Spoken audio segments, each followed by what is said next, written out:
That time again where we got another episode of Blood on the Box, and it's glad to say that we are going to be doing it today. What is the Sunday? What is the day it should always be on? Banana Hands was supposed to be on with me today. There must have been a confusion of time zones or something, because he hasn't turned up, and it's like been 3 hours, so I think something's severely gone wrong there. But we'll try and get him on next week. But on the plus side, we have one of the big names of the Xbox world with us. This guy is one of those guys who I've been told, oh, please get him on the show, please get him on the show. We need to have him on the show. And, well, the Xbox fan base, you've got your wish. My co-announcer today is S. Hell Hunter. How then, buddy? I know it's a bit early where you are, 8:15 in the morning. How are you feeling? And you're expecting a good day today, buddy?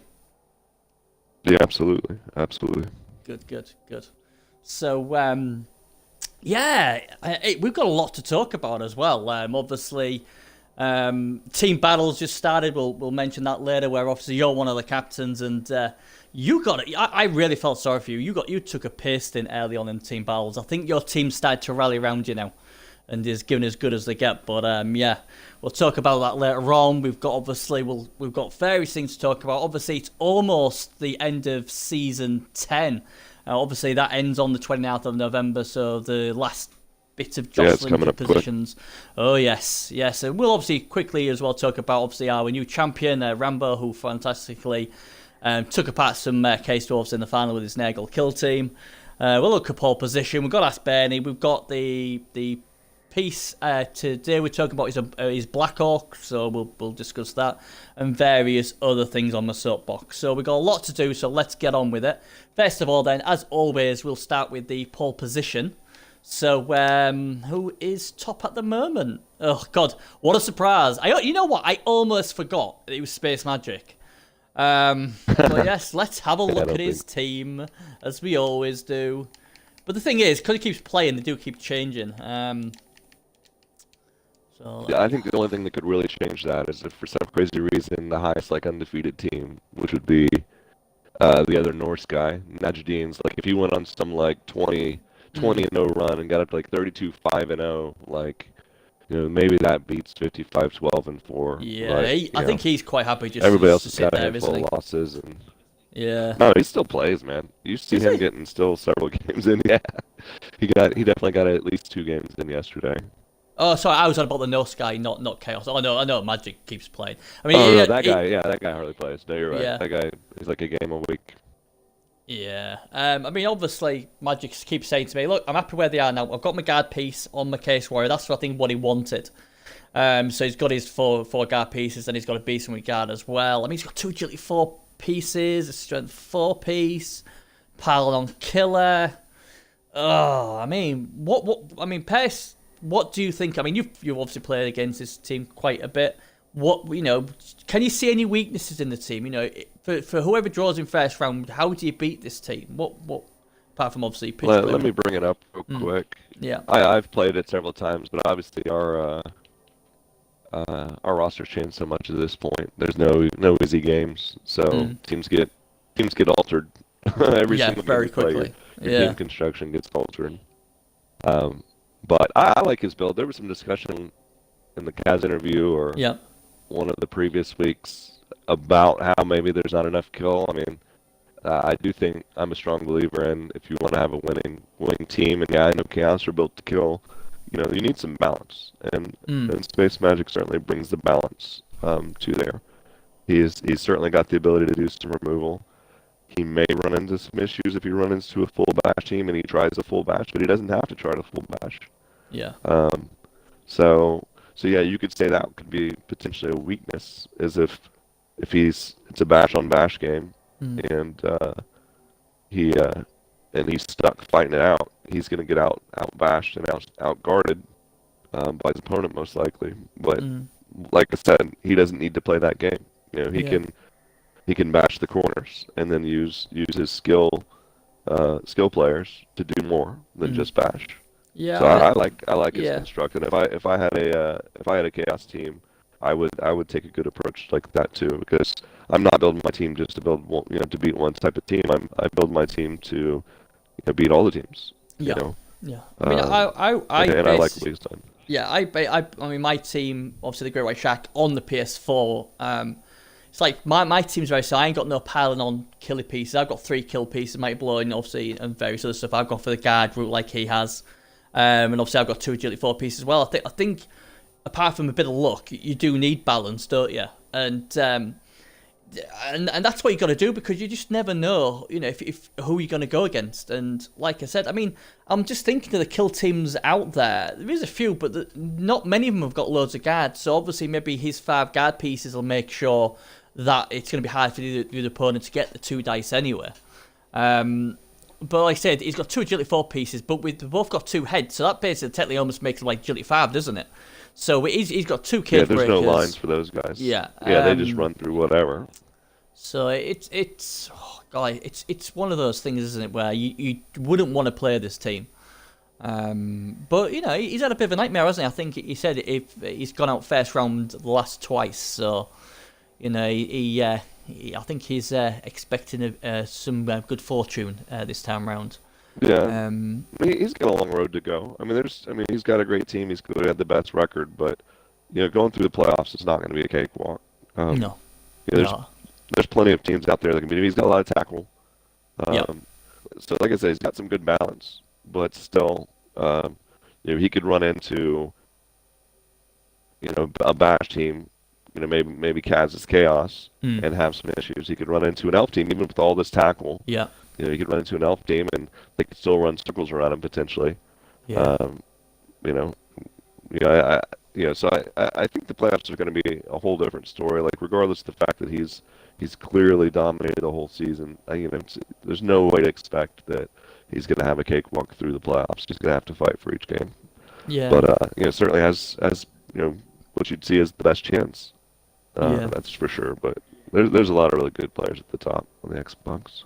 Yeah, I think it's been proved. I mean, I don't really follow much on the PC at all, but obviously being on the PS4 and the Xbox, and like I said, he had a great record with the Necro. Boom, gone. I think he had a great record with the team before. Gone. It doesn't. I think the thing is, it doesn't really matter about the record, long as you get to the playoffs. That's the key. As soon as you're in the playoffs, anything can happen. You could get diced, or key rolls don't go your way, or the other guy breaks your armor like left, right, and center.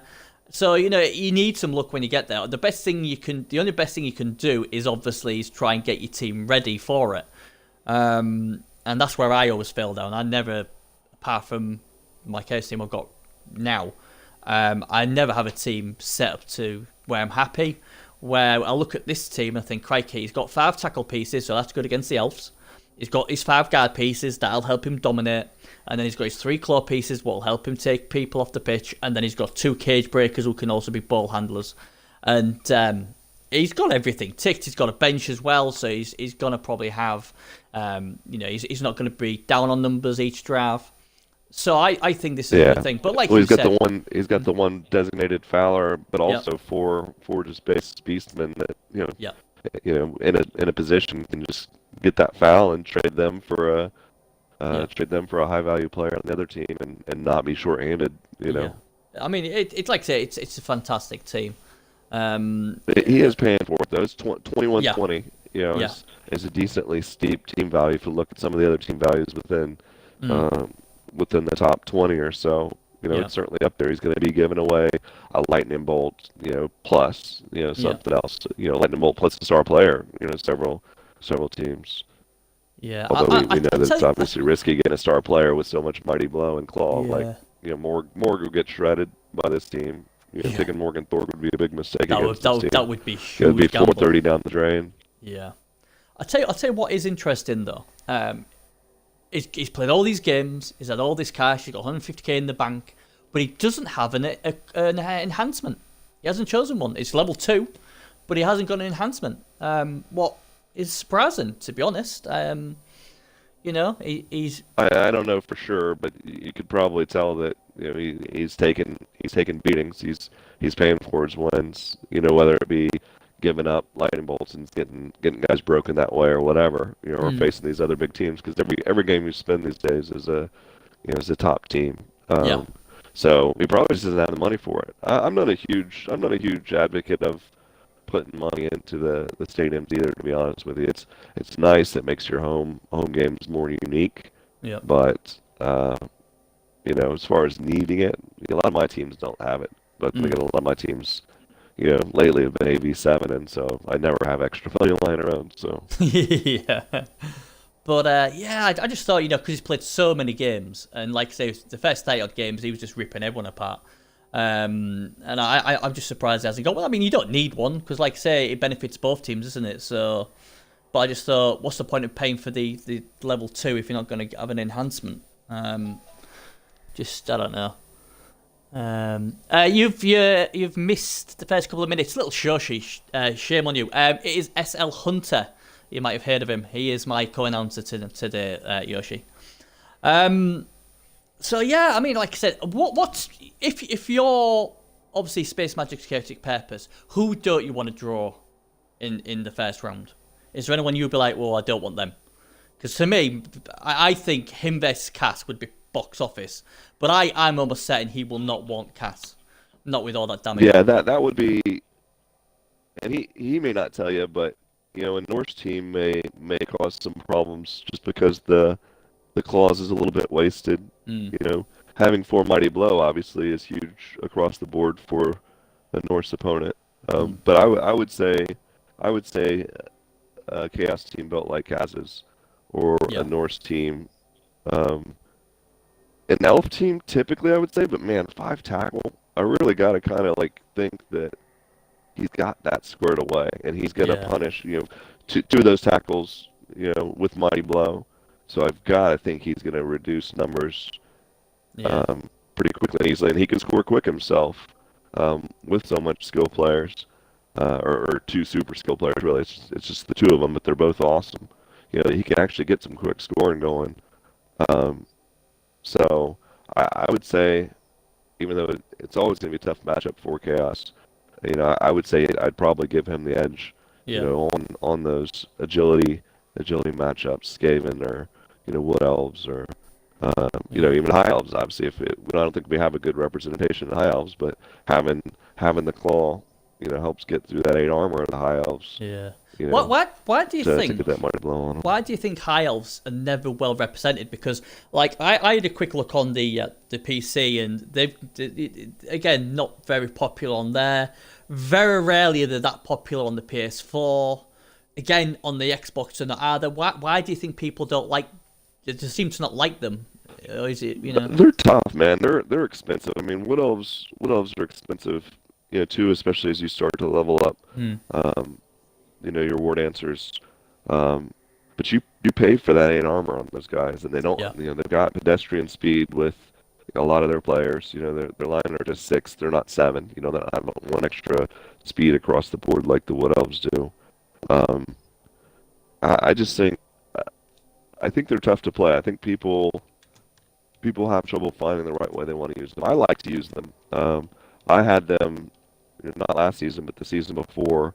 That was my second team, and I enjoy playing with them. Maybe I should make an effort to step away from the Norse and play them. I play with them in some leagues and stuff like that.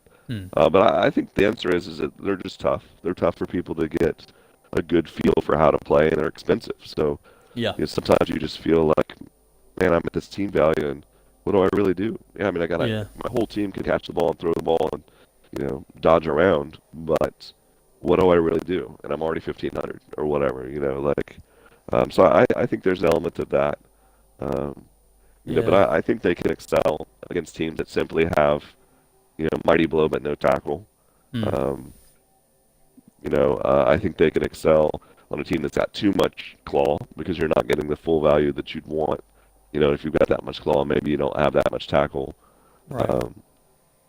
And I think they play really well against some of the more agility-based teams because they've got that armor advantage on, Skaven or Wood Elves, to where they can keep their numbers on the pitch and maybe hopefully get some breaks and remove some AV7. So I just think it's a funky, expensive team that people don't probably appreciate as much as they could.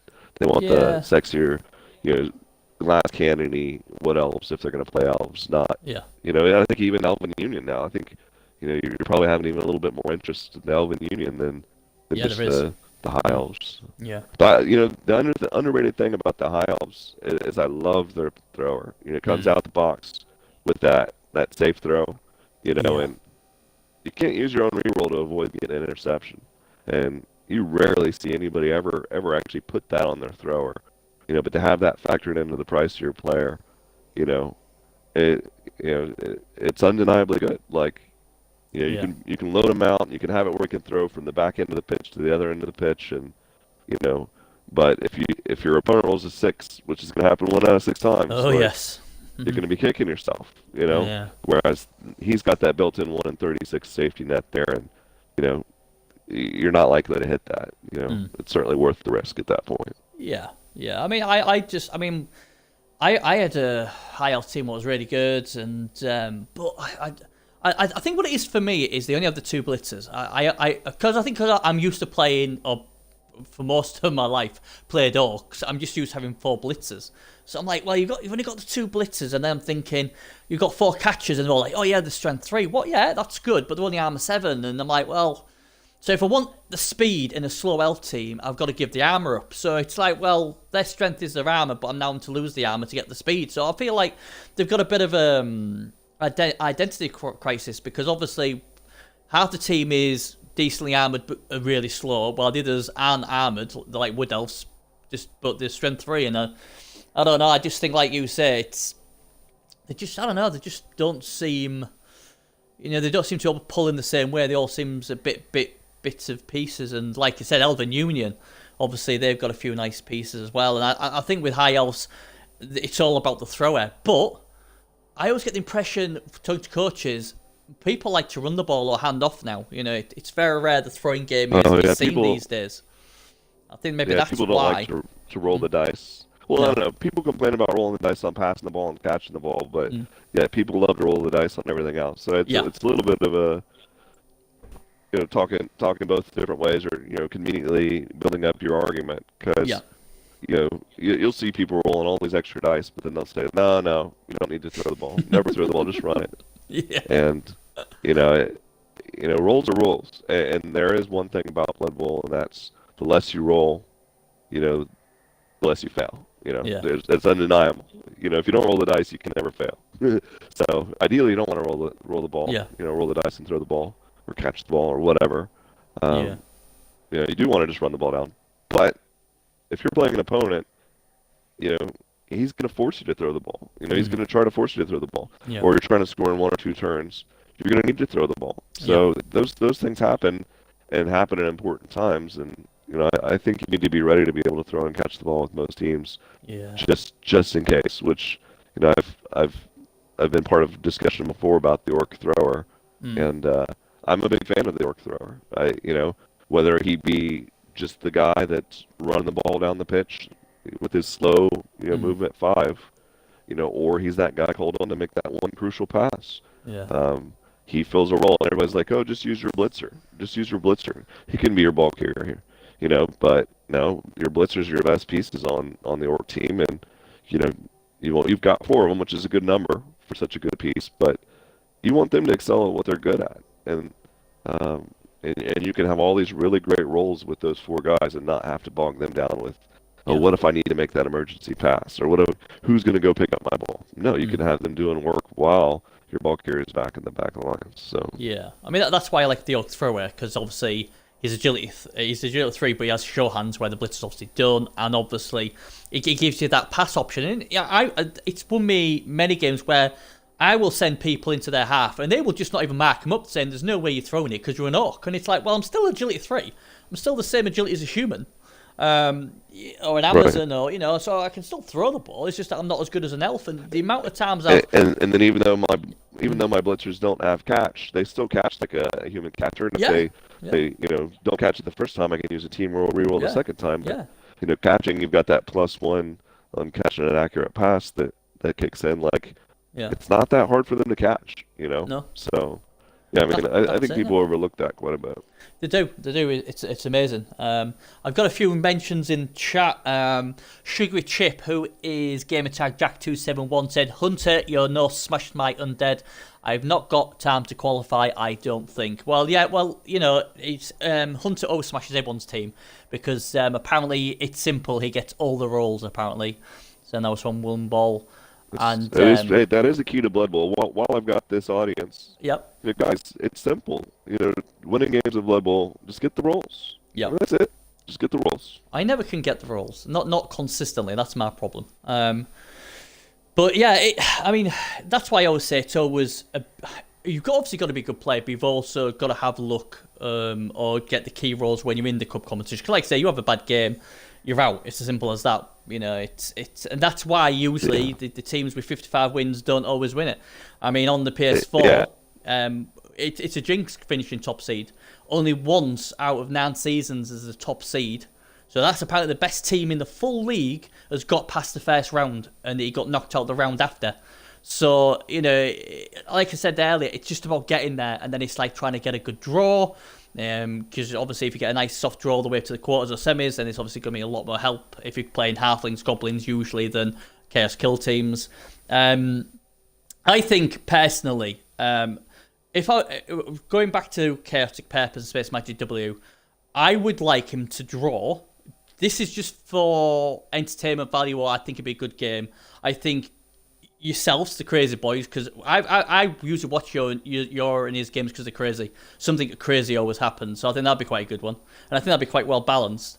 And obviously Carlson Cass, I think that'd be a nightmare matchup. I'm not saying he can't beat him, but you'd expect Cass to take a few players out. No, his team is built where he can beat anybody. I'm just saying if we're trying to find the best matchups for him, running into a Sock to the Guild Chaos Kill team that's got some claw, got a ton of Mighty Blow, got his guard, that's going to be a tough matchup for him. And like I said, to me, maybe you look at the Norse, and if the Norse can get off to a hot start, his claw is wasted on some of the guys, and it is. I don't know. With so much Mighty Blow though, against AV7, he's still gonna get value out of those pieces. He's just losing a little bit on having claw and what was it, 4 guys? I got to bring them back up. The thing is, the Norse get all the rolls, don't they? So if you're getting all the rolls, then it won't matter what he's got. So that's the reason why. I tell you what, though, it would be funny because the team battle between obviously Team Magic and Team Hunter, that'd be so funny if you two drew each other the first round. I think the smack talk would go through the roof. I think the team he doesn't want to play, though, out of all these, if I'm guessing the team Magic does not want to draw first round is Drix Skaven. I think that would be an absolute nightmare because this rat team is just going through everybody. And they've got the speed, they've got the kill pieces, they've got everything. And obviously Drix, he obviously won the last championship when he was for Cash. Obviously Rambo's the new champion now, but he's obviously going to be trying to be this. His team just looks really impressive. I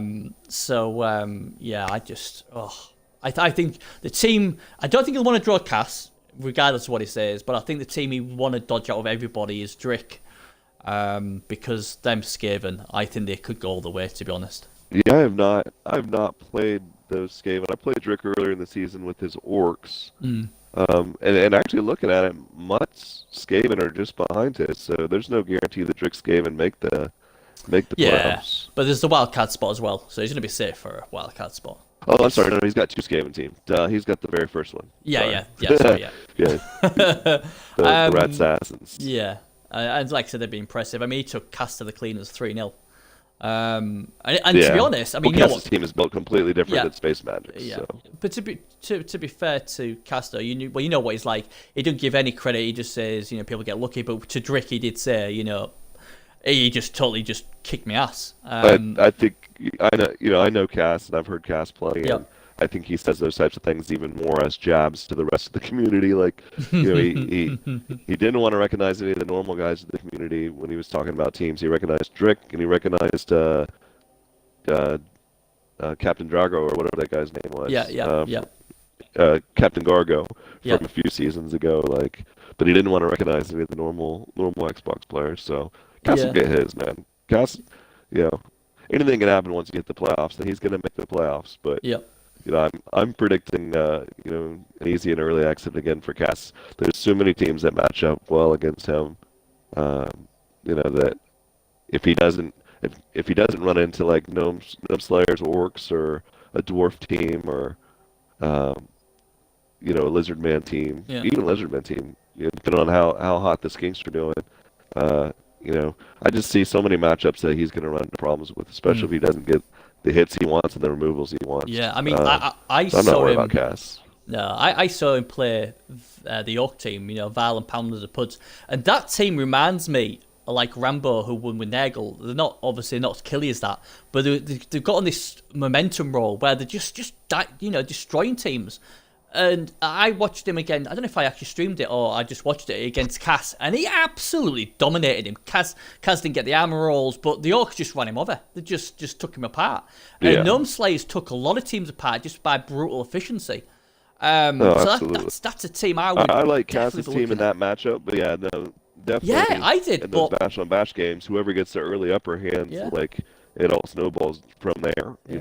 That's just the way bash life is. Yeah. If you start to lose numbers and position, you're going to get steamrolled, and you're going to get punished. Yeah. What we'll do while we're talking about them in depth, we'll have a look at a few of these teams. So they know what we're going. Let's go and have a look at Drick's team. I can't pronounce it. Rat Assassins, or what you want to call it. Because this team, to me, I mean, I know for a fact a lot of people said this will win the championship. Straight off the bat, this is his season 10 champions. He won it with Wood Elves. Now, I thought he played all right with Wood Elves, but I thought there's a few things he was very fortunate with. But when I've seen him play with Rat, I just think he's a far better player. So if he can win with Wood Elves, and me personally, I think he's a better Skaven player, then this team's good. I mean, what do you think of this team? I mean, any strengths, weaknesses, anything you like, don't like, or? Well, Skaven's such a good team. I think they're very underrated when it comes to their ability to actually fight games out, and how teams can come away. Sorry. How teams can come away after the game with them. Like, Rats can get nasty. They can get in there and fight. They have the numbers to foul. When you get your blitzers, your storm vermin with claw and mighty blow, they're nasty with their speed 7, and it doesn't look like he's done this yet. With their speed 7, they're excellent guys to give the piling on to as well, because they can just top back up and run a decent chunk of the field. Not be out of position once they pile on. I love Skaven. I've played quite a bit of Skaven. I really enjoy him myself, and I think he's built some superstars here. Like his gutter runners are ridiculous. He's got his one wrestle piece out of him. That guy's a baller. He's got wrestle and strip ball and dauntless. So he could go slip in and get that ball free, and all they need is it to bounce one square. Outside of a cage, and then they could go pick it up. Yeah, I mean, it's just, even that other gut run with diving, tackle, and shadowing, I've seen that gut runner cause all sorts of trouble. And people have just tried desperate to try and get away, and then they end up getting diving, tackle, and lose the ball. And it plays the team so well. And interestingly, he's got the referee rest area, so it's a Bra Beach. What's interesting. But yeah, it can be risky. Obviously, it sets him up to be fouled himself, and someone gets a gutter runner down, or his wrestle piece gets a guy down. He's going to get stomped himself. You don't really need much assists, to get a gutter runner or any Skaven removed. Yeah. Let's have a look at that there. The thing is, as well, is that he's beaten a lot of the good teams. Chorftastic, Deathfang's a good Necro team, Ground Zero, Rampage and Reptiles, they beat him. Sorry, Rampage and Reptiles beat him. Obviously, I Hate You All. He stuffed them. Beat a Nagel team. Beat Underworld team by the looks of it. So he's not been given an easy time. He's actually beat the best teams. So that makes it even more impressive. Absolutely. I just think it's a good team. I don't really see a bad matchup for him, to be honest. Probably a bad coach matchup maybe, but I don't think anything else. Well, I mean, a Bashi matchup could turn problematic. It just depends on how things get started. But if he runs into a team with a lot of Mighty Blow, obviously you start removing. Going back to our current leader, our pole position guy. Yeah. With all that tackle and Mighty Blow, he starts removing these gutter runners, and that drastically changes things. If he gets 3 of the 4 off the pitch or something like that, like that really limits what Drick's going to be able to do. Yeah, it's all about removals, isn't it? So I would say that'd be a nice matchup to see. I think. Yeah, it'd be a good matchup. Space Magic seems really built well to deal with a team like this, but this team has just got so much good stuff. Like certainly it's not going to be easy for either coach. Yeah. I'm just have a look at Gnome Slayer's team. I've just been talking about the Violent Pounders of Puds, Gnome Slayer. This team's been on a roll, or it was when I last saw them. Again, a good record. Oh, crikey, look at this. Yeah, I've played them. I'm bringing them up now. I've played them, and yeah, they're amazing. They are what an orc team needs to be. Yeah. They're a very good matchup for my Norse. So I keep them on my radar, and I watch them extra close because I know it's going to be one of the tougher matchups that I would potentially have in the playoffs. Yeah, I mean, all that guard. I mean, there's 7 guard. Yeah, 7 guard. I mean, when I've seen him play, this team just dominates. If you don't get removals on this team, it's a long day at the office. An absolute nightmare. I don't think I've actually played these, so I'm quite lucky that I've obviously dodged these so far. But yeah, it's scary. Again, Chaos teams. I'd like to say the Chaos team should match up quite well because obviously with the claw and all that sort of stuff. So you'd think that'd be anything with claw. Yeah, but they've got to compete against. They've got to compete to get hits, even though against all this guard. Like in Cass's team, a little bit limited on his guard. He's really the more bashy of the 2 Chaos teams at the top. Like, so yeah, he may have some claw, but he's going to have trouble getting his 2-die blocks when he wants them with so much guard all over the place. Yeah, I mean, that troll with stand firm there. Troll with block guard and stand firm. That's a nice troll for 180. I mean, that's what's cool about trolls. People hate trolls. They can let you down. Especially when they're isolated. But man, to have a strength 5 guy that has regeneration, by the way, with block, guard, and stand firm for 180, that's just sick. That's sick because you've got you got other big guys that cost 180, but at the box, right? Or is it 170? Oh, very, very close to it, isn't it? I mean, that's expensive. Yeah. I just love them. I love trolls. I mean, like you said, they can be frustrating, but for the price they are, I mean, like I said, 180 for stand firm guard, strength 5 block, like I say, regen, mighty blow, and also they can throw goblins as 110. I know it's hard to do, but they can even win a game that way as well. So yeah, I've never understood the hate on trolls. Never have, because they have just about everything you need. So I agree with you there, and like I said, this team just looks good. I don't know if he's lost a couple of blitzers or Blackhawks because they're a bit unskilled. But again, obviously this time of the season, Blackhawks are notorious for hard to level. Yeah, but yeah, that's quite good. Someone wants to look at the Necro team. Now Necros, I was under. Well, I had the top Necro team for a while, and I was like, ooh, do I want to keep going Necro? So I've gone Chof. This is interesting because the top Necro is Gnome Slayer. Right. You can't see him going Necro, can you? I mean, 10, 2, and 1. Yeah, I don't know. With the way that orc team is built, I would be surprised. And Necro when they get going is a special team. That's for sure. Whereas the orcs are a little bit more of a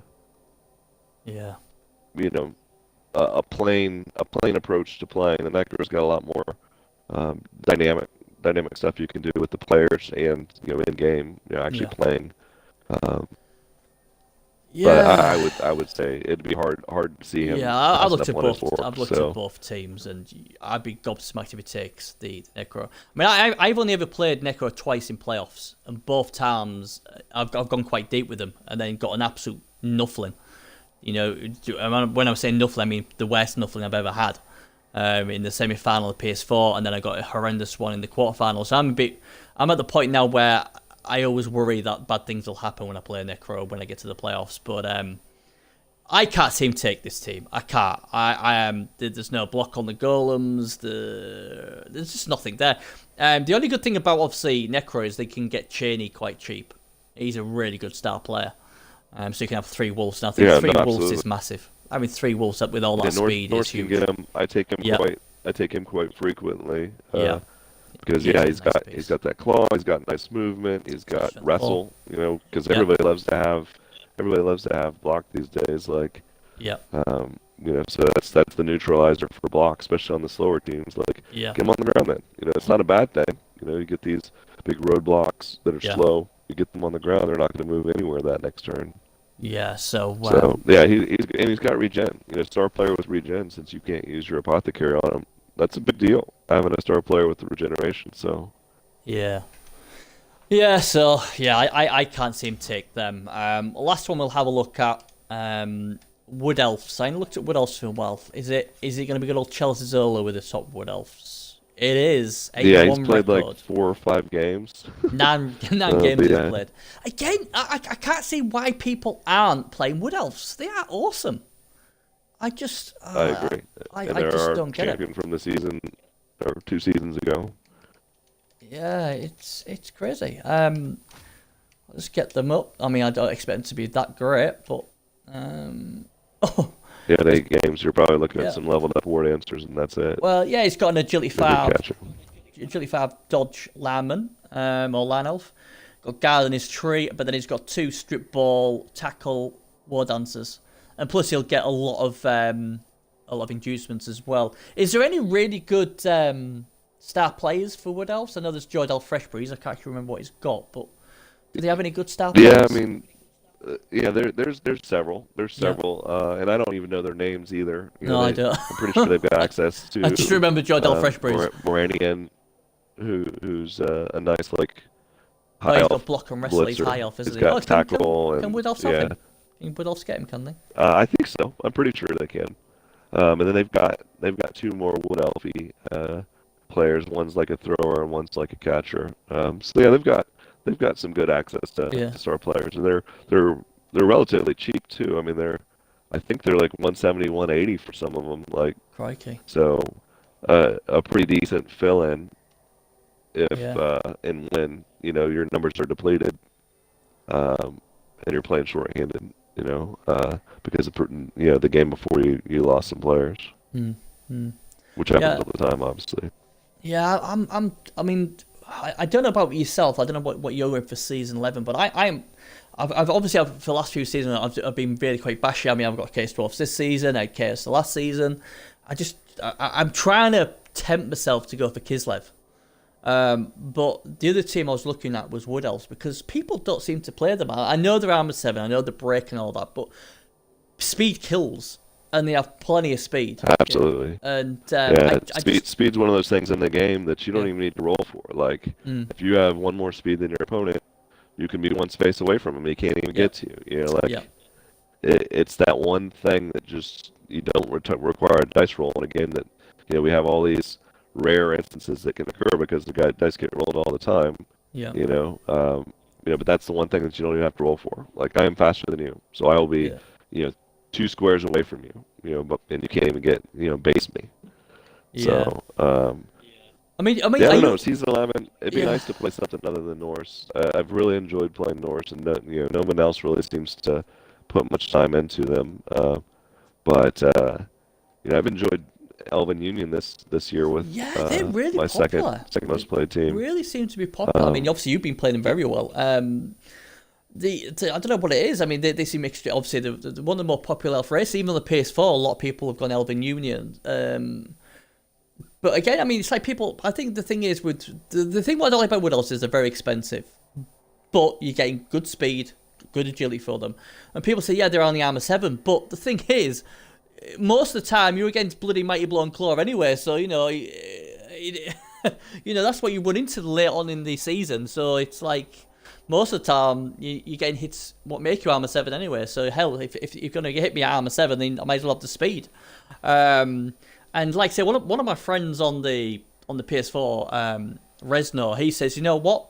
If the armor 7, if the armor breaks, I expect it to do. Because he said the most frustrating thing is when I'm armor 9 and my armor keeps getting broken, and I'm like, I'm armor 9. Why am it breaking all the time? So he sort of thinks, you know what? A normal wood elf is a very good piece. Movement 7, agility 4, so catching on a 2+, and I just I know they're a bit expensive, but I'm surprised people don't play them often. It seems like the armor 7 puts people off. And like I said, Norse are the same, aren't they? They're armor 7 and people don't play them. So I don't know. No, I just think there's something weird right now with the state of the Xbox CCL community that for some reason it's just getting overlooked, because I know they're still very popular on all the other platforms. Yeah. I suppose and some of the reasons in line with what that other guy was saying, that well, I feel like my armor's going to get broken anyways, and blah blah blah. Why even bother having AV9? Which I disagree with completely, because AV9 is amazing. And you're going to get broken because the dice can still obviously beat that number. It's not an unbeatable number, but I just think, I don't know if it's Chelsea Zola's reign as the Wood Elf representative, or or what. People just have overlooked it with all the new teams. Maybe they're more focused on checking out all these new teams rather than playing known commodity like the Wood Elves. Yeah, I mean the thing is as well though with Agility 4, you mean, especially when they've got dodge and they're not against much tackle, you can dodge your own a 2+ with a reroll, so you don't actually have to base people up. So a lot of the times, a lot of the better Wood Elf coaches are only letting like one hit a turn anyway. So it's there's a lot of ways you can like protect yourself with armor 7, isn't there? And that's why I think sometimes Norse is not that popular, is because they can't easily dodge away, can they? That's the thing. And right. they haven't got easy access to dodge. Yeah, so that's why I always think when they go against stuff, you've got to know what you're doing with them.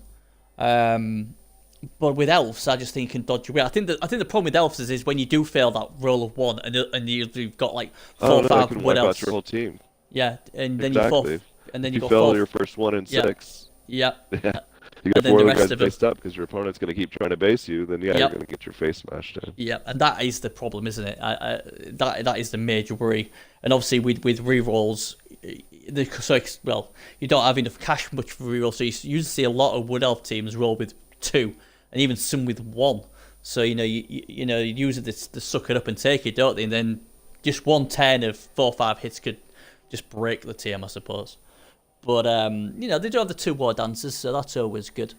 And much same woodies are awesome in there. So yeah, it's something I might have to look at, because I haven't had it's one of the few teams I haven't had a proper run in any of the playoffs. I mean, obviously I've been in since season 1 and have never ever played as Wood Elf. So who knows? I may try that. But hey, there we go. Well, there you go. We've had a look at a few of the teams anyway, there, guys. What's going on? So let's get to know our co-announcer SL Hunter a bit more. When did you start playing the game? What drew you to the game? The first time I played the game was back in the 80s.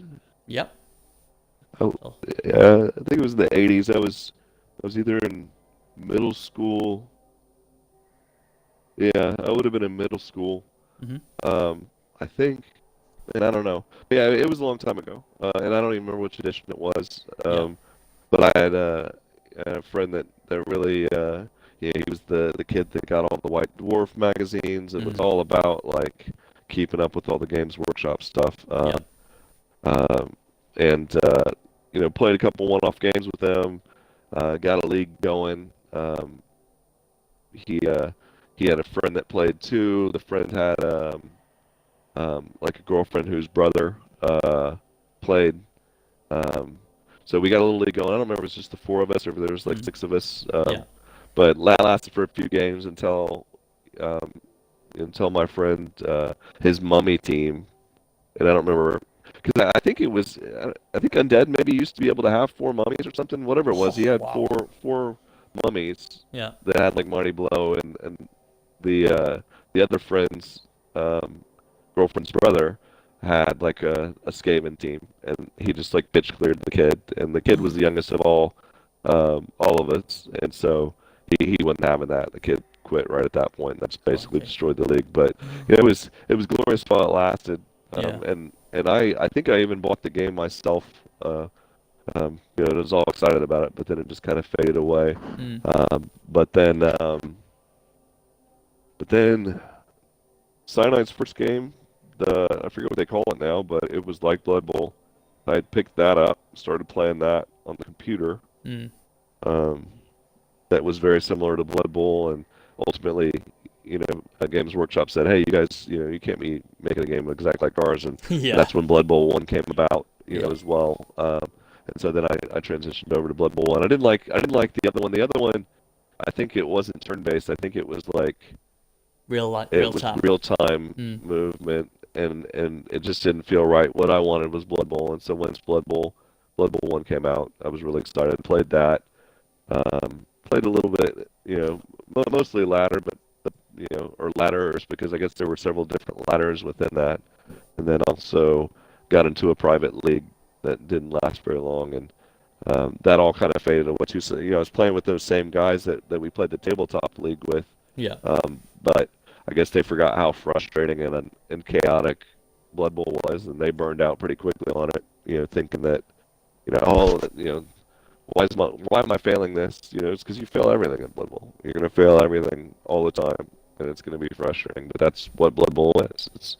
It's the D6 system. You know, when you're rolling die 6, you know, you're gonna have failure 1 out of every 6 times, and you're rolling a trillion times a game.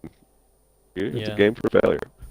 You know, and I think, you know, so that was a shame that kind of fell through, and but then the other thing that was lacking from Blood Bowl 1 was really a good, you know, multiplayer focused structure. Like, yeah, they had all these different ladders set up, but there was a lot missing from what they could do with leagues on there. I think the league that we did do, you know, was all, I think you had to basically do it all kind of manually, if I remember correctly.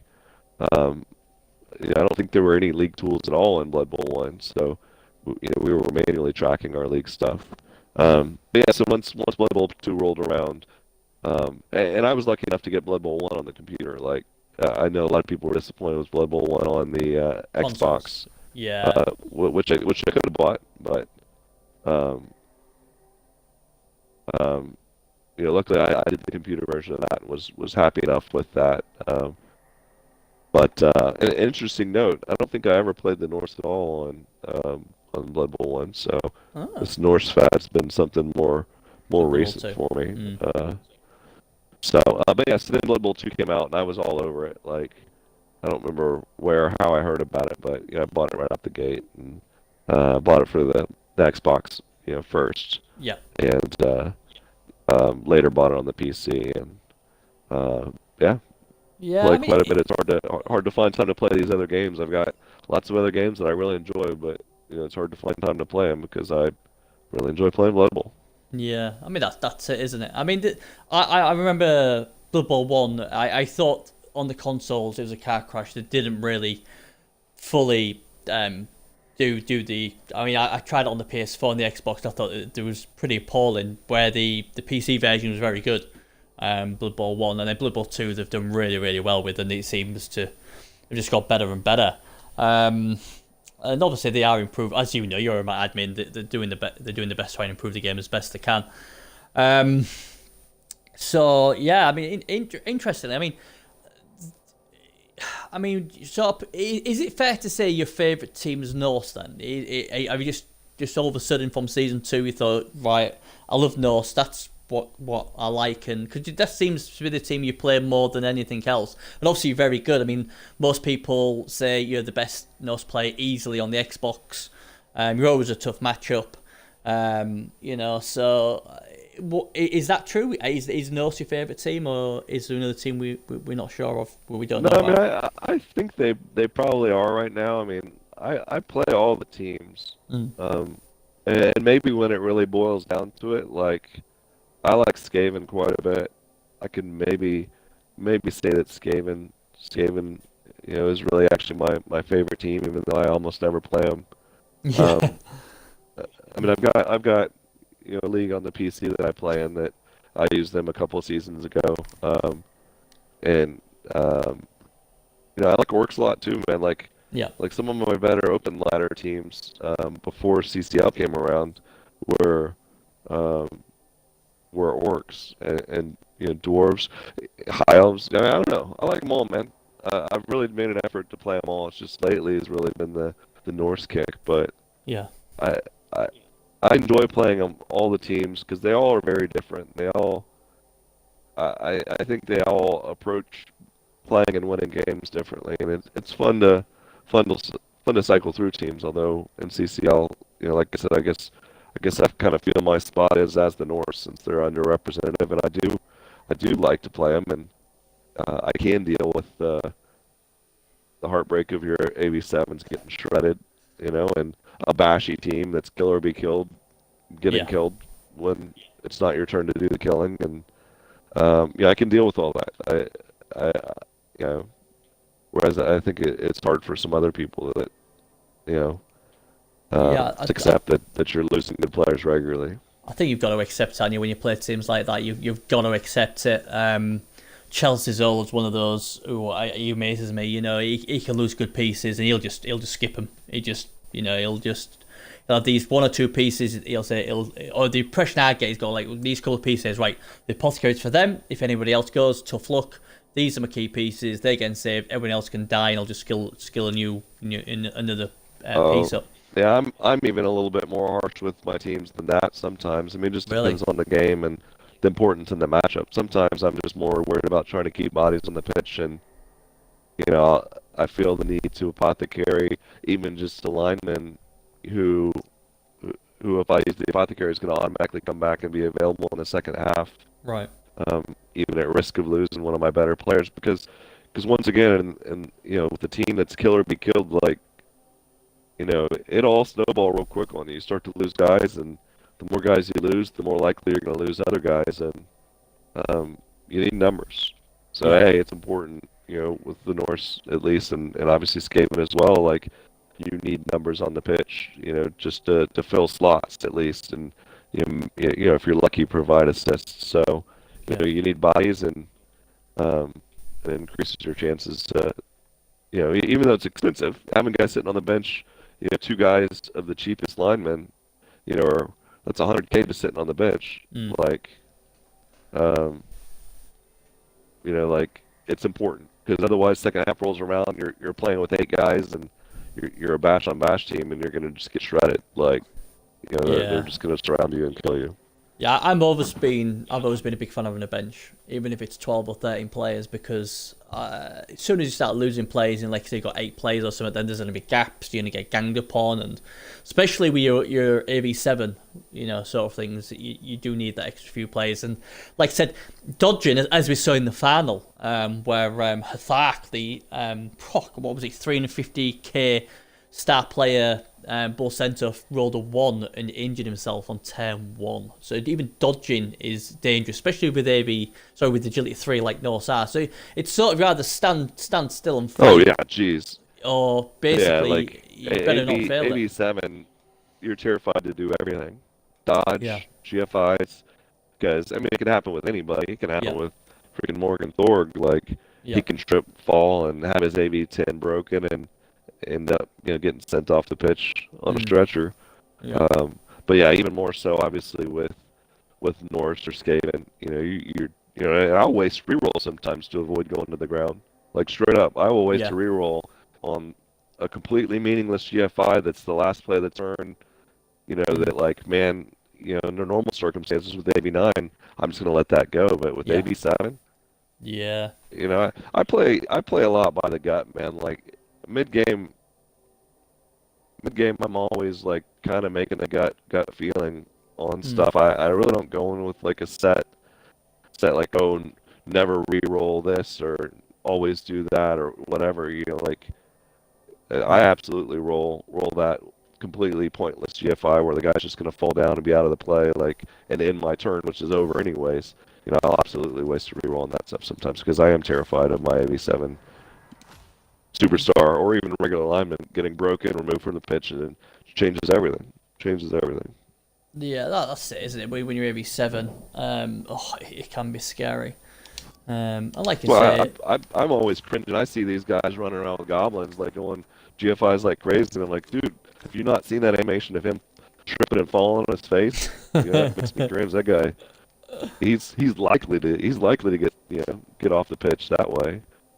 I do not play around with those stunty guys trying to do all kinds of crazy stuff because they're easy to remove. Even without the other players having to try to remove them. Is there any races you struggle playing against? Races you really struggle.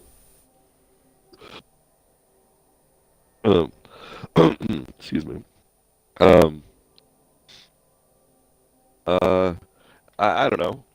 Certainly, but I really don't think it's just because of the race. I think it's because of the matchup. Yeah. So it depends on what team I'm playing. With my Norse, my tougher matchups are going to be, the orcs and the dwarves and even the humans of the world. Those teams that are built to bash, and are harder for me to bash. But it completely depends on what team I'm playing, because matchups is a huge deal. Yeah. Your roster, the race type, your opponent's roster, obviously his race type, all that factors into who's a tough matchup. So no, I don't think there's, who's more complex to play against, like a team,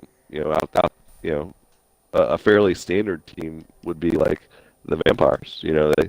You've got to factor in like how they can completely remove tackle zones and allow free access to get in and get to the ball. But more complex teams is teams that have leap, and have a really legitimate chance to get in and even break a cage and get in there and get things opened up. So once again, it's all situational because for that same same purpose, like you could say just a fairly vanilla orc team that's just loaded to the gills with guard and mighty blow, like that's complex to play too because you've got to make sure you're in position. You got to make sure you're not going to get surrounded and destroyed. So I mean, every matchup could be considered really complex, and especially given the team composition and obviously the coach and how that coach is tactically trying to maximize his advantages and take away yours. So yeah. All right. Okay. Right. Let's go to obviously each week we're going to pick a piece to have a look at. Now, obviously, you've decided we'll have a look at the Blackhawk. Now, so I've gone into Gnome Slayer's team and just picked one of his Blackhawks, what's got no levels, so obviously the people watching on Twitch can see it. One thing you said to me, what I thought was quite interesting when we was talking off there, was obviously you think the Blackhawk is quite expensive for 80k. Do you want to tell us why you think that, and do you want to tell us how you can build these up? Because obviously, there is a few ways you can build them up. Well, yeah, I mean, unfortunately, I don't have like the numbers in front of me, but I had done some math. Someone made an interesting comment, and I think it was all based around the thought of giving a Black Orc Agility 3, and making him, oh well, cool. Now I've got a Strength 4 guy that can actually reasonably handle the ball and this and that. But yeah, I mean, the limitation there is there for him. Like he's already 80k for a guy that has no skills. Yeah, he's Strength 4, but that Strength 4 and AV 9, which are both great, but you're paying for those significantly with Movement 4 and Agility 2. And Agility up is what, 30k? Is that right, or is it 40k? Is it 40? I think it's 40 Agility. Yeah, so say you give him Agility 3 because you want to have this Strength 4 guy that can handle the ball, which you wouldn't want to do. But I'm just saying, say for example, boom, just like that, he's 120. Yeah. And even if it's only 30, he'd still be 110. So, he'd have more strength than the Blitzer, but he'd still be much slower. So you're trying to tweak those guys out. I think for anything beyond what their given role is, I think you're asking for trouble. You're losing out on what they are. And honestly, and I haven't played an orc team since I really thought about this and came to this revelation or whatever you want to call it. Like I'd probably let black orcs go all the time. And yeah, it sucks because they're slow to level and but if they're getting broken and killed, I'm like, okay, cool, buddy, you did your job. Right. Like I'll get another guy that's just a big speed bump because that's all they really should be. They need to be guys that are just there, and yeah, you could create some diversity between them, and have one guy that's more of a killer focus and another guy that's more of a guard stand firm focus. But trying to do anything else with them, I think you're just wasting your value with them. But that being said, having a chance on a team to have 4 strength 4 guys, without having to get the double 6s, it's a pretty big deal, especially once you're able to get them guard and stuff like that too. Like, you're creating a really formidable line of scrimmage.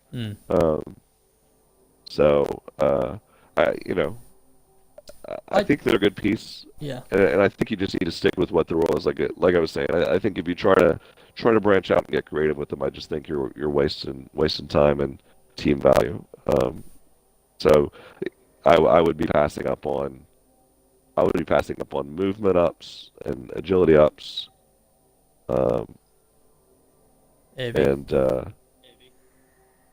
we'll be taking that out of the way. Probably AV ups. Yeah, probably AV ups. Because they're so hard to get away. I'm a big fan of AV ups because if you can avoid an armor break, you never know if that one armor break you avoided is the one that was going to take him out. Like, right.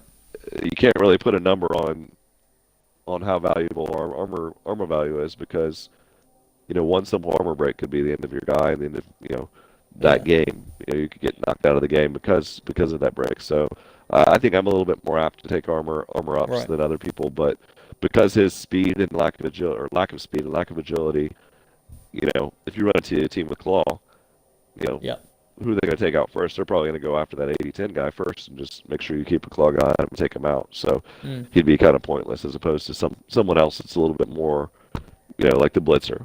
If he had 80-10, he'd be, although I got a lot of other stuff I'd like to give a blitzer. But if he had 80-10, he could at least try to stay away from the claw and get away from the claw and not be stuck. So, I'm sorry, I'm getting pretty congested, so I apologize. I'm not sounding like great. You sound great. I love Blackhawks. I think 80k, in my opinion anyway, I think 80k is a fair price. You've got strength 4. See, the thing is, they've got one job, and that is to dominate the middle. So, to me, the movement isn't as big a deal because they're going to just be in the middle more times than not. Obviously, having 4 strength 4 pieces is beautiful. If you get one of them with a strength up, strength 5 is even crazier. And I think I'm a big fan of the troll. So 4 strength 4 Blackhawks with a troll, plenty of guard in there, stand fair, mighty blow, and all of a sudden you have this massive unit what is going to be a pain to move. The problem is a lot like you've already said, is it's so slow to level up, and when you lose a developed Blackhawk, then, that's it. You might not get another one for the rest of the playoffs, what will be up to that level. And Claw obviously is a massive danger. There's so many different races with at least access to Claw these days, and I think that's where they lose their ammo value a bit. Agility-wise, again, you don't want to pay for extra agility because obviously they only move 4, so it's pointless. I think, they've got the skills needed for what they need to do, what is basically be in the middle, be a roadblock, like you said, guard, stand fair, mighty blow. They're the only 3. They should be your first 3 level ups, in my opinion. Well, block. Of course, block. Keep forgetting block. So yeah, they're slow to level, so it's tough. I do think you make some decisions early on with them because if you get mighty blow first, maybe even before block, maybe they're more apt to level up. But obviously, they're more vulnerable themselves, especially once you're running into teams with a claw. Like if you don't even have block yet, and you're running into a team with claw, like that guy's not going to be around very long at all. But they're so slow to level and don't start with any skills that it is. Even though it's just those real 4 that you should focus on, it's hard to get them and hard to decide which ones to do first.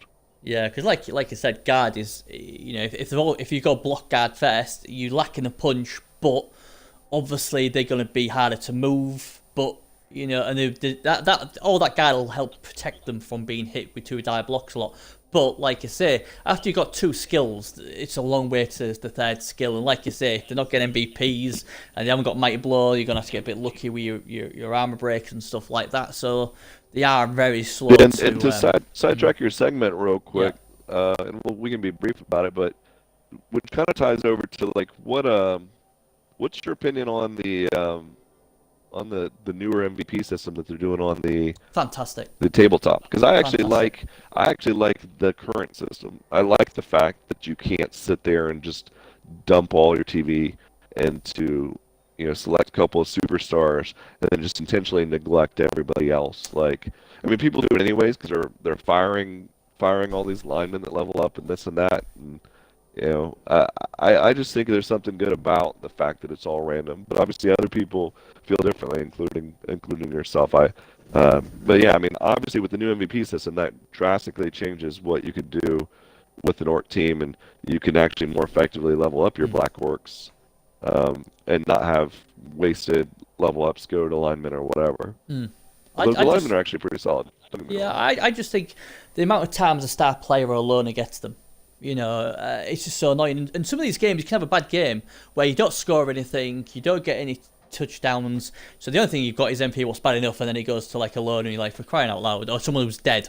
And I just think you pick three players, and obviously it's random between them 3. I think it's a lot better. I really do, because at the end of the day, you want these things developed, and I just like it. I really do. I think it's a really good. I mean, I don't know if it'll ever come out onto the computer game. It might be a bit more tougher for them to encode it in. I don't know, but I like it. I must admit, I do like it. It stops the loan again. It stops the star player getting it. So I'm a big fan of that. I really am. Couldn't you just tweak the rule and have it? Couldn't you just tweak the rule and have it where it's like specifically it says loner doesn't get it and star players don't get it? Well, yeah, but the thing is, on a board game, you roll, don't you? So you just have to re-roll it. But I don't know. You could do it that way. But I suppose what they're trying to do is that they've probably looked at feedback and that, and one of the most frustrating things is getting things like Saurus and getting things like Black Orcs to level. So thinking, you know what, seeing people getting frustrated or maybe not play these teams because it takes so long, especially in like tabletop where they only play 4 or 5 games in a tournament. So obviously that chance to get the MVP, so that Black Orc gets, I don't know, block in the first 2 games in them sort of format tournaments, like Games Workshop and all that run, I think is a really good thing. It's not so bad for us because obviously we can play 34 games if we wish, but I think for the tournaments like that, I think it's a godsend. I really do, and I must admit I'm a big fan of it. But people are gonna like it, people aren't gonna like it, and that's to say it's all about opinions, and everyone has a different one. But yeah, I think it's one of their better ideas, I must admit. But then again, you see, I think they should bring back XP for fouling. So, but hey, that's just me. Wow. But I'm brutal like that. I think they should, yeah, because at the end of the day, you're injuring somebody. If you injure somebody, why shouldn't they get XP? That's what they're doing. But I don't know. It'd be nice. It'd be nice if the chainsaw guy, for example, was getting experience when he arrests SVP when he's getting his injuries. Same with the assassins, though. I think they should get XP because it's a skill. Oh yeah. But they don't get it, so it makes them redundant. It's like, well, that's the whole point of having an assassin, apart from shadowing, is to stab. So if I'm stabbing and injuring players, I'm not getting rewarded for it, really. I'm not getting an XP. And I always think, that's just crazy. They should be able to get it. And same with chainsaws and that. That's their skill. So, like when you play other type of games, if you're using a bow weapon, and especially like in role-playing things, they'll level up with that ability, with that weapon. So I think when you stab and stuff like that, they should get XP for injuring somebody. That's the major negative, I think. I think it's ridiculous. And that's why people don't usually take them, because they're hard to level up. But if you've got an assassin stabbing all the time and you like the assassin, and he struggled to level him up, hey, look at that. It can be one of the 3 MVPs I can roll for. So, they become more...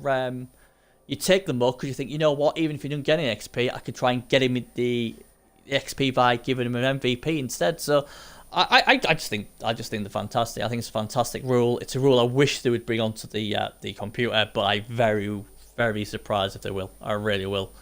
I think there's more chance of Paladin getting nerfed than the MVP coming on, but we'd have to see. But going back to the Black Orc, I played Orcs a lot. They're my favourite race. Ironically, like you, I don't play my favourite race that often on the computer.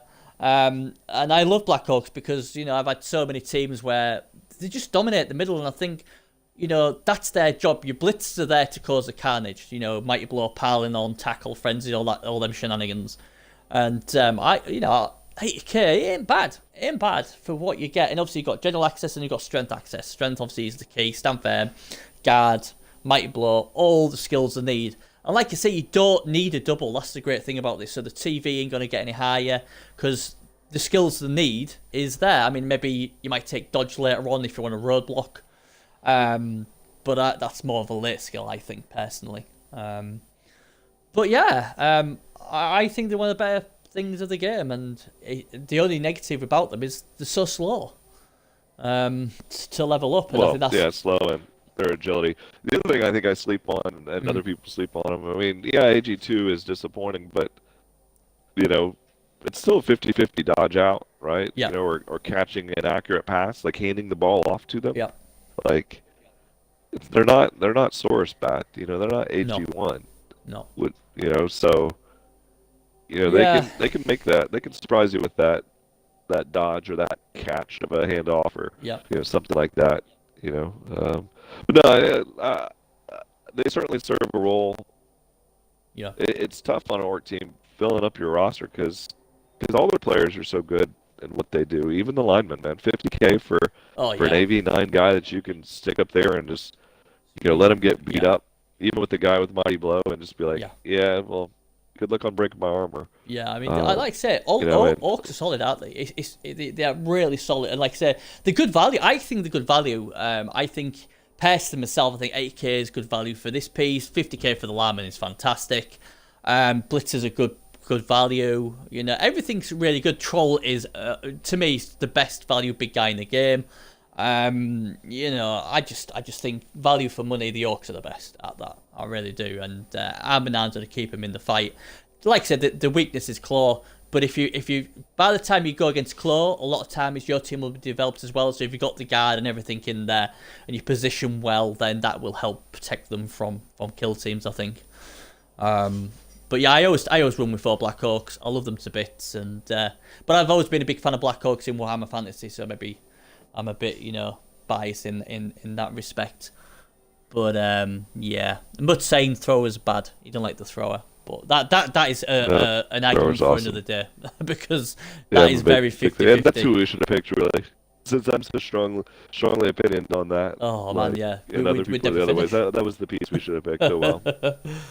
I don't know. Right then, we've got some questions for Ask Bernie, so let's get through these, and obviously you can answer them as well. Obviously, the two commentators, Bob Bifford and the vampire Jim, whatever his name is. People are asking who's better, Bob or Jim, and why. Do you want to have a shot at that? The other two commentators? Sure. Yeah. I would say Bob. I mean, Bob, I'm not sure, maybe both of them played, but Bob clearly played before. And I think he's really embraced the role as an announcer. Yeah. If you see Jim's lying down, he's got to wake up. Like, oh, hey, thanks for finally showing up, Jim. I'm waking up. Like, Bob's ready to go. He's one of those guys that made that transition from the field to the announcing booth. Yeah. And I think is taking it seriously. He may have a little bit of a temper. Bangs on that table every once in a while, but I would definitely lean Bob. Yeah, I would as well. I wouldn't want to trust a vampire. Who probably wants to try and eat you and hypnotize you and all that sort of stuff. So, I think. And besides, for all we know, Bob is listening right now, and I certainly don't want Bob to hear me. Against Bob, so Bob, you're amazing. Yeah, Bob is awesome. Yeah, he's awesome. Better than Morg, honest. I like Bob. I love ogres. I think they're really funny pieces, and they're always fun. So I'm not a big fan of vampires. Don't trust them. So I would go with Bob as well. Are we at a point of the season when, let's have a look, we're no longer going to be able to push for the playoffs because of a lack of spinning? Well, you're the admin of the Xbox, so I'm going to throw that to you. People are saying, look, we're trying to Ask Bernie section. Yeah. Well, I'm throwing this right to you because obviously I get this a lot, but I can get it. I mean, I was getting frustrated as well. I've been trying to get my chuffs up, and I either get a really good team, like a kill team, or nothing. And I went, I think, 4 days without getting a game. I mean, I played, I think, 3-4 games in the last 24 hours, so I'm like, woohoo! But it is a valid point because you can't rely on it, can you? I mean, I know even on the PS4 you can get a bit more quieter down the stretch because, you know, it is what it is. But for teams who are trying to leave it late to qualify, it is a struggle to build the team up. What do you think? What's your advice? Do you agree with what you're saying? Or that came from Mutt. Yeah, it was Mutt who asked that question. Yeah, no, I saw it. Yeah, it's pretty disappointing. There's no denying it. Like you said, it is natural. PC even too. Like late season, numbers start to dwindle a little bit. Yeah. People that feel like they're out of it stop. And with our smaller community, those effects are noticed even more so. Yeah. But there's still games. I mean, you can look at the schedule and see games being played. It's not as frequent as we'd like. Unfortunately, it's regularly the same guys. I think that's the often problem, even their same team. It is pretty brutal. There's no easy games here down the stretch. They're mostly pretty heavy games. Hold on one second. Yep.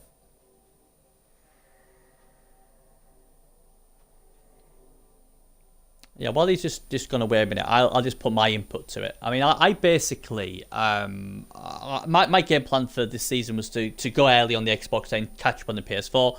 And per usual, I saw on the Xbox it was really busy, so I thought, oh, you know what, it was just a blip this season before. So typical being at PS4 admin, I went on to PS4, got my team sorted. So then I came back on here, and then after about 2.5-3 weeks, it started to die down pretty rapidly. And it is a problem, but again, it's the coaching, isn't it? If there's not enough coaches, then what can you do? I'm sorry. Yeah, sorry. Okay. The other disappointing thing is too, and there's been, several of our more regular, spinning coaches, as little Yoshi put in the chat there, they have gotten banned for the number of concedes, and it's something we can look at on trying to figure out if that number needs to be adjusted. The problem is if you look across all the teams, the majority of the teams that are playing a lot of games don't really have any concedes. So it's hard to adjust the rule because concedes are a big deal. Yeah. Towards the competitive balance of everything. Yeah. I mean, I was playing it. I played a game this morning. It's hard to adjust the rule with. I was just going to say, sorry, I played a game this morning against a Dark Elf player. And obviously, I've gone against all these bash teams, like a lot of other people. So I've finally got a team, and I'm doing good. It's only 0-0. I've killed one of his players. I've injured another one. I'm thinking, you know what? I can fill my boots here. I can get a few touchdowns, get a few level ups, blah, blah, blah. 10-5 concedes. And there's now more frustrating to me. I mean, it's a double. I mean, obviously, I get the 2 MVPs and stuff, but I already got a lot more out of that if I'd have played the game. And I've waited so long to get the game and finally get one for someone just to concede like that. Unless there's a technical issue, then to me concedes should be quite low. I mean, I think the problem this season is there has been a few issues, hasn't there, with the Xbox and the PS4 where the reliability is not being as good, and they are going to be bringing a patch out. So maybe that's why few more people than usual have been banned, and that is unfortunate. Yeah. But I think the concede limit myself is where it should be at. I think people should just stop. No, I agree. Stop bitching. Stop taking the easy way out. And be more proactive. If you are truly disconnecting, try to figure out why. If you're using a wireless cable, unfortunately, go wire. It sucks. So Xbox or Cyanide should fix the fact that that connectivity can cut for a second and cause whatever problems. Yeah, okay, we get it. All of it could be designed better, but the fact is it's not. So if you wanna participate, make the adjustments needed to avoid that from happening. That's what I did. Wired connection. That's what I did. I went when I first got the Xbox. I kept disconnecting, and I was like, I play this. So the only thing I thought, you know what, I'll try it wired, and didn't expect it to be any different. And since I've been wired, I've not had a disconnection, apart from when the new patch came on. I've had a few freezes, was a bit annoying, and I know they're trying to sort that out. But again, it's like, as I said to people, if you're disconnecting, go wired. That was the next thing I was gonna lead into there also is several of us have experienced the freeze effect, and there's ways to adjust that too. Right. Once again, we can go back to the pointless argument or whining or crying about should they have designed it better. It seems like to be maybe some memory issue kicks in, and it's not having enough memory, so it crashes to the desktop or whatever. And who cares? Because just pointing to that and complaining about that's not fix the problem. One thing we've discovered is fully rebooting the game each time seems to work and avoid that. I haven't had a freeze this season at all, and I've played probably 50 games across all my teams, something like that. Yeah, I think I've had a couple. I know Space Magic with his main team, I don't think has had a concede all season. I think he had one of his other teams he made maybe had some concedes. I don't know if those were crashes or actual concedes, but yeah, I mean, there's people playing games, and whatever they're doing is working right to where they're not running into these freezing issues.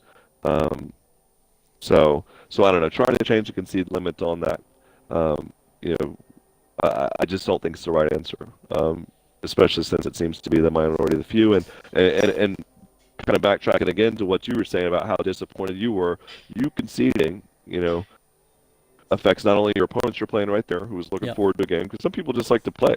It's not even about, oh great, I get 2 MVPs and double the money, but so it affects that person. But not only that, it affects that next person too. These people that are just where the game's not crashing, but they're conceding against these kill teams. Well, that kill team just got a whole boatload of cash to spend either on inducements or to rebuild his hurt elements of his team, and just got that much stronger. So the next guy is going to play him. He's even boosted that much more.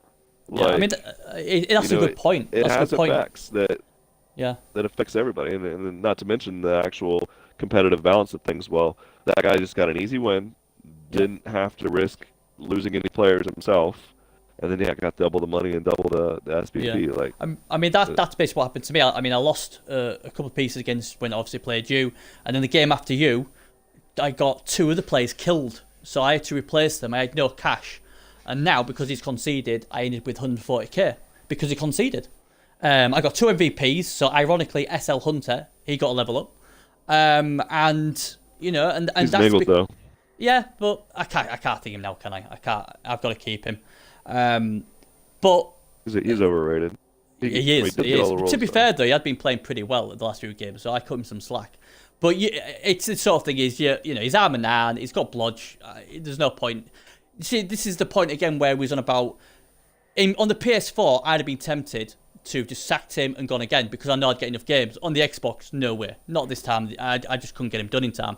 Even if I give him the ball all the time and said you score me loads of touchdowns, it ain't gonna happen. But that thing about the concede is, as frustrating it was for me, it's like, oh look, I've rolled a 5 or whatever it was. Oh, I've got loads of cash now. That'll help. Oh, I'll get myself an extra hobgoblin, so I've got 12 players now. Oh, thank you for giving me all this extra cash. So when I play next time, I wouldn't have had all this stuff. I wouldn't have had this extra cash if the guy conceded. Like you said, it's a knock-on effect, and that's why even on the PS4 we have an extra concede because blue screens is a thing. But you'd be amazed how many people still kick off at us. Oh right, well, what, you've had 6 blue screens? Ah, well no, 4 of them were rage quits and that. Well, there you go then.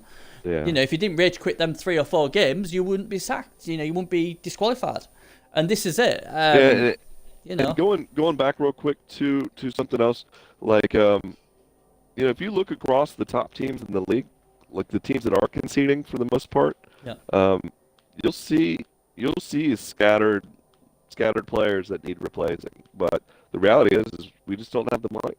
But if you're giving one team the money and the other team's not getting the money, then they're able to, oh, I've got this guy and he's level 2 or something, but I've been really watching and wanting to replace him. I just never had the cash. Well, boom, here's a whole influx of cash. Yeah. That guy's going to cycle out this guy that's a movement down or niggled or an armor down or whatever. He's going to go ahead and get that chance he's been waiting on to finally cycle that guy out and get a replacement in without handcuffing himself on cash.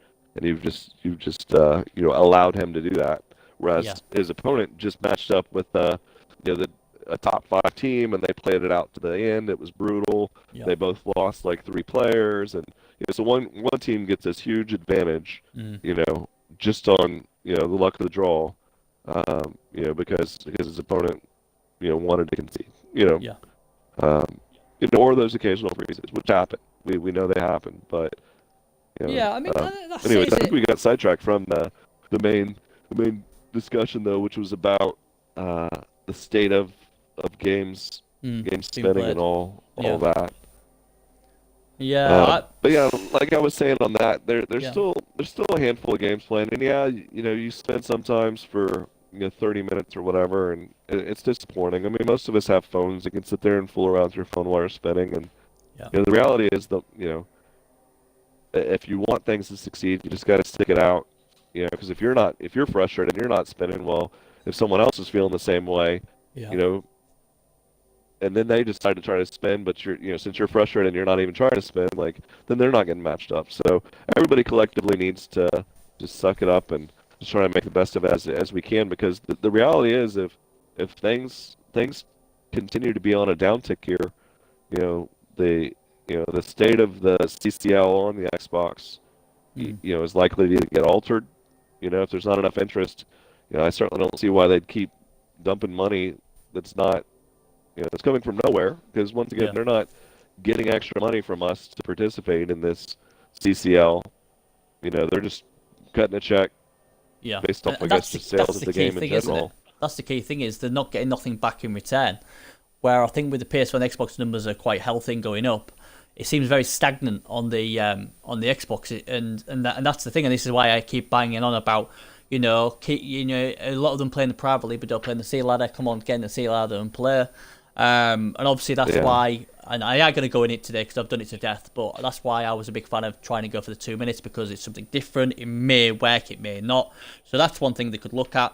But the other question, what goes on to this, what I've been talking about, is someone said, is conceding a good thing? Is there ever a time where conceding is good? Like for instance, I don't know, you've got 6-7 players off the pitch, this guy's just stomping all over your players, or he's got a kill team, or should you never concede? I try not to concede. We're still in the Ask SL Hunter section. Well, you're an admin, so it's good. I got you.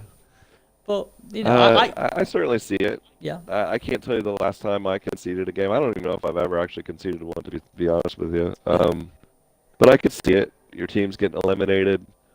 For a fact, like say they've got you surrounded, they've all got Mighty Blow, and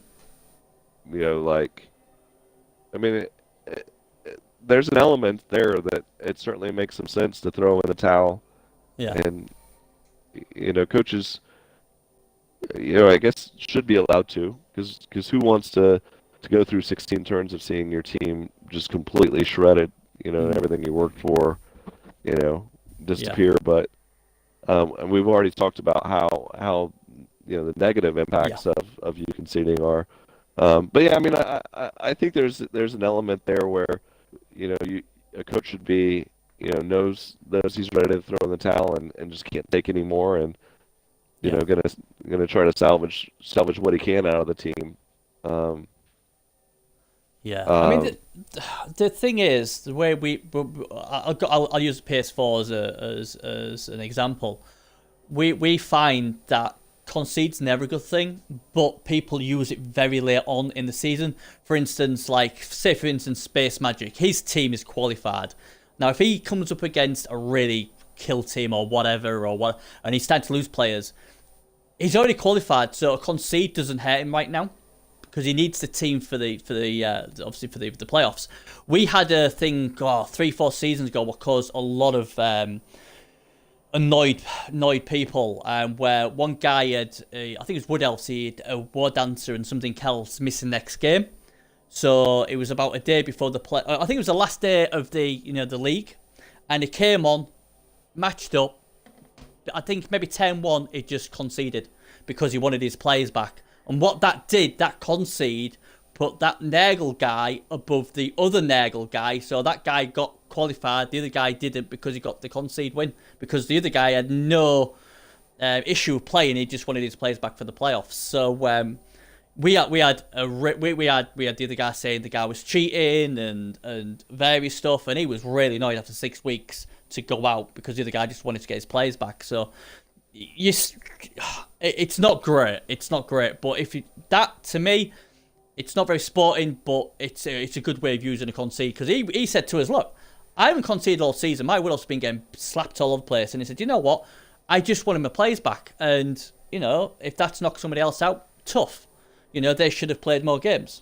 As harsh as that's the way he looked at it. We couldn't do nothing about it because he'd not conceded all season, and this was he wanted his players back. And why would he last day of the league would he want to go toe to toe 16 teams with a Nagel kill team? So in a way, that's when I think a concede is a good thing because you get your players back. You don't need to win. A loss ain't gonna hurt you. Cash ain't gonna hurt you, and that's what you use on the PS4. Later on, I'll spin if I can get my Blackhawk leveled up, or if I can get my War Dance leveled up, I will. But if I lose my Apothecary or run into one of the kill teams, I'll just say, you know what, I'll concede, and I'll just go with what I've got. I mean, I think that is the only time really a concede is useful. Otherwise, because if you concede 2 or 3 times early on, say week 1, week 2, then you're on a tightrope for the rest of the season. So, in short, for me, concedes aren't great, but if you're going to use them back end just before the playoffs. If you're trying to, just if winning ain't a problem or money's not a problem, and you're just trying to level up pieces. I've seen people go, oh look, there you go, my War Dance leveled up, concede.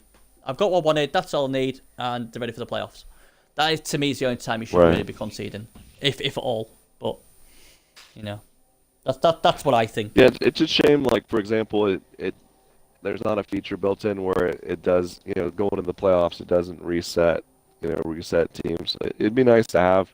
I guess not crucial though, because I mean, that's just for the first round. That's just helping you out for the first round. Like, most of these teams, depending on who you get matched up with in the first round, you're going to end up with guys out and this and that. It's just part of the whole game is dealing with players out. And, it is neat that there's inducements there to help account for what you're short, or if you were already higher TV anyways, then you guys are level, whatever the case is. But yeah, it'd be neat, at least to give admins the option to set up a tournament where you could reset stats. Where you can reset stats. By the way, it's getting a lot louder here. Oh, sorry. Well, last question we're on anyway now, and it's quite an important one. I'll ask obviously you first. Are kill teams putting people off playing? Are kill teams ruining the game? And obviously people are blaming that really for the lack of games being played later on because the debt spin. If you've got a player team there or thereabouts, people are saying, what, I'm going to spin because more times than not, I'm going to spin, I'm going to get a Mighty Blow, pile on claw piece, and it's just gonna murder me. Obviously, we saw Rambo absolutely tear through the competition when he becomes Season 9 champion. So the question is, are they ruining the game, Hunter? Are they ruining the game? Kill teams? Is that what you're asking? Are kill teams ruining the game? Yeah. I'm not asking that for someone else. Yeah, they're basically saying our kill teams ruining the, proper kill teams, Mighty Blow, claw, piling on. It's rough. It certainly is rough, and nobody's doubting that. But this is Blood Bowl. Yeah. And it's neat that there's teams in here that are designed to run circles around teams, and but those teams should be viewing more like, I'm this fast guy that's running through a minefield, not oh, the game should be catered just for me, or just for us agility teams. No, out of the Champions Ladder, you certainly can create these leagues where, this is an elf-only league, whatever, but this is Blood Bowl, man. I mean, like, people just need to get over the pixels and... Yeah. and, like I said, accept that yeah, teams, even the bashy teams, are just going to get decimated. And yeah, you may be right though. I mean, that may play a factor in why teams don't spin late, why some coaches concede during the season, run out of concedes, and all that stuff. Like, but that's more on those coaches and those people that they need to accept that this is Blood Bowl and that stuff happens, and it's going to happen. And I always it makes sense in a game called Blood Bowl that more teams are actually bashy than are skilled, right? Because if you look across all these teams, more of these teams are bashy than skilled. Like, that's just the nature of the game. It's Blood Bowl. But I think Hunter, the thing is, when I've asked people before why there's more kill teams than, like, say, agility teams, is because people enjoy killing stuff. People enjoy breaking stuff. Well, and it makes it a lot easier if you're going to lose the game anyways, to at least come out of there and go, yeah, well, I killed that guy and killed that guy. I leveled this guy up because I was able to kill him, and so yeah, I mean, I could certainly see it being a more enjoyable way to lose, or tie for some people. Yeah, I mean, the thing is, the point I always make when people ask me this thing, and I get it, I totally get where, people are scared to spin because obviously they could run into a kill team. But to me, and this is probably going to blow up in my face, is you should only be scared of a kill team if you're a bash team. If you're an elf team, like we said earlier, 2+ to dodge away from them, just disengage. If you're decent positioning, you shouldn't be getting any hits anyway. You may lose one or two guys, but you really shouldn't be losing your whole team. You may have your favorite guy. He may go out because the bash team was finally able to corral him and get him. Yeah. But you shouldn't be losing your whole team. Not with an elf team. No. Not with an elf team. I've never worried. If losing that one guy, even if it's your favorite guy, if it's that big of a deal for you, then you're clearly not really getting the gist of Blood Bowl, and that it's designed that way. It's designed to have all that. And you're going to lose players, and that's just the way it is. You've got an apothecary, and even the apothecary sometimes works, sometimes doesn't. And like I said, if you really, really care about that one piece, just save the apothecary for him and pray it works. And back to what Mohawk's saying in chat there, like, it does get old. There was a period when I first joined the Fable community, like, really all you would run into, it seemed like, this is before obviously LA and even before a lot of the expansion teams, it just seemed like you would run into either Chaos or Dwarf just kill teams, and that was the only guys even spinning on the open ladder. And it does get old, in a game that's got 24 races now, if you're seeing the same race over and over and over, I mean, that's it, isn't it's a shame. And while especially like if you're an elf team and you're seeing a Chaos team, while you can still beat them and feel confident that you can beat them, it just makes the game a little bit stagnant.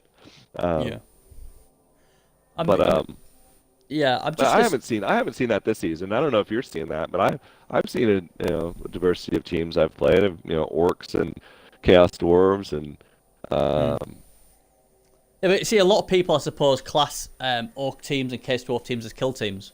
A lot of people, because people think when they say kill teams. No. But once again, going back to what I said, I mean, if you look across all these rosters, especially once developed, you're going to say 75% of them are kill teams. You've only got 25% that aren't really, even Skaven, man. Skaven, if you're not, well, I mean, you can design them how you want. And actually, it doesn't have to be this way, but most people like to build them this way. A developed Skaven team is going to have a couple of the most effective killers in the game with their Storm Vermin.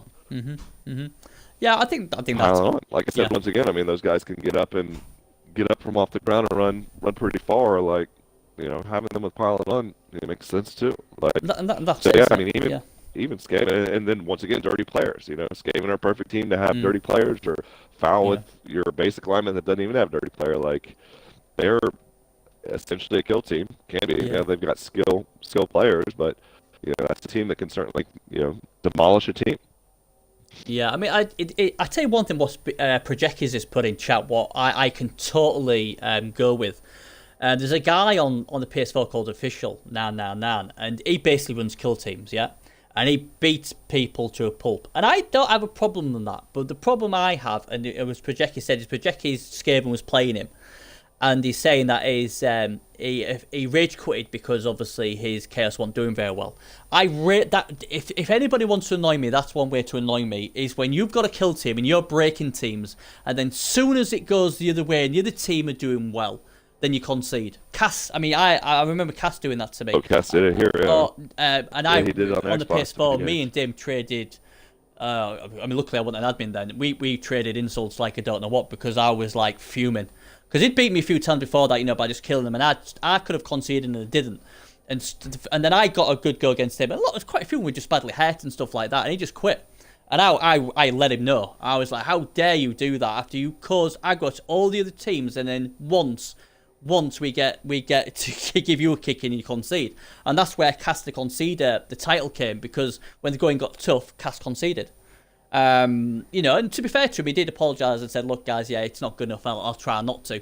And although he does every so often, he's not as bad as he used to be. But again, Project is saying that I just wanted to play, I wanted to level my Rat Ogre up, I wanted to do my gut runs up. So he's got this position where this guy is not beat him all the time, but he's lost plays to him, and now he's in a position where, oh look, I can play. I'm doing well for once. I'm gonna be able to level this guy up, and then he concedes, and then, like I said to you, it goes on to the random factor of the MVP. So he's got 2 MVPs, but they could just go to Lamrats. They're no good to him. He wants them on his bloody gut runners or his Rat Ogre, and that's why I like the choice of if someone conceded, he'd have been able to pick out the 3, 2 of them would have got MVPs, but. That frustrates me when kill teams concede, when the going gets tough to concede, because I think, you know what, me as a kill team, if I'm going to dish it out, then I've got to take it, and you see that a lot where kill teams will just concede. So I understand Project Key, and it is frustrating, and I think it shows the type of character people are. And the thing is as well, the annoying thing with that though, Hunter, is he's probably not going Chaos, because I got top Chaos. He's probably going to go Chaos Dwarf, so it's not even his playoff team. So it's not like he's even looking after his playoff team. It's just a team he uses. He's got a Nurgle kill team, a Chaos kill team, and his sole purpose is to try and take out as many playoff-bound teams as possible. Whether you agree if that's a good thing or not, some will say it's a douchebag move, some people say it's a smart move. So really, to just concede with a team, what doesn't really matter, I just think that's just bad sport. All I can think of is think, you know what, if I don't concede, maybe Project will get loads of XP and he'll be able to level a few people up. I don't want him to do that, so I'm just going to concede and stop him. I just think it's bad for the game, bad sportsmanship, and I just wanted to point that out. Who he is. Yeah. Yeah, especially given who he sounds like.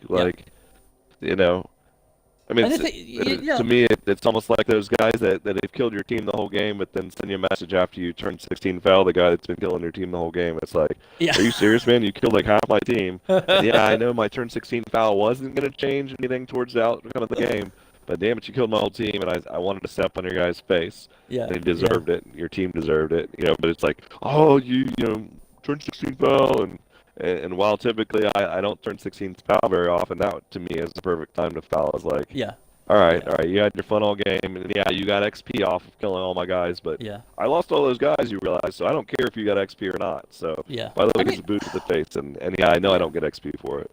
I mean, like Project K. I mean, you know what, Project K, if that was his playoff team, I'd have cut him some slack, but it's not. That's what infuriates me. That team, it doesn't matter what happens to it. But yeah, when people like that who go out hunting other teams, I'm not too thinking of that. I mean, that's why I like Space Magic. He said, I've had discussions before, and he said, you know what, if people don't want to play me, they don't have to play me. I don't go out to wreck other teams. I just play because I love playing the game of Blood Bowl.